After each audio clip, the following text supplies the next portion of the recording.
Sometimes we put a lot more emphasis on political leadership, but I would want all of us to just remember when we were younger people, you will see a lot of leadership roles being played by your mother.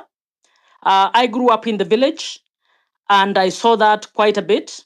I saw my mother on her own able to organize the village and able to guide us in that manner.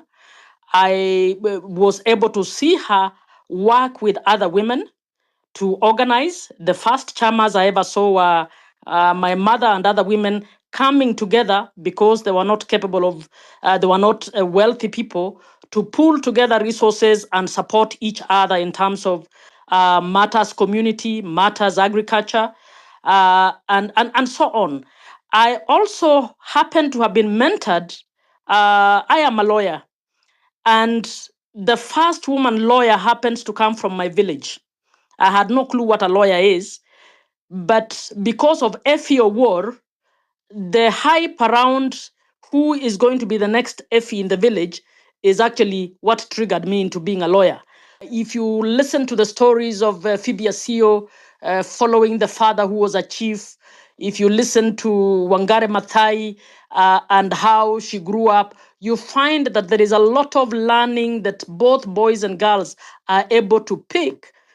And when it comes to the girls, there is an extra kind of courage that comes with leadership because culturally, leadership in terms of political leadership, as it were, was a task that was preserved for men, while the socio-economic leadership actually was the task of the women.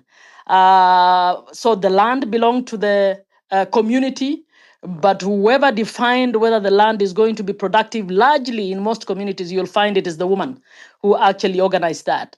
If you look at the Maasai community, the cows, the cattle may have belonged to the man, but whoever was organizing around that cattle was actually a woman. So if we look at leadership from the broad picture, you find that in the economic space, in the social space, whether we are talking about traditional medicine, whether we are talking about culture, even the bad cultures as circumcision and others, women were leaders, and as they led, they actually passed on that kind of leadership to the fellow to the younger people. So leadership is actually nurtured through observance.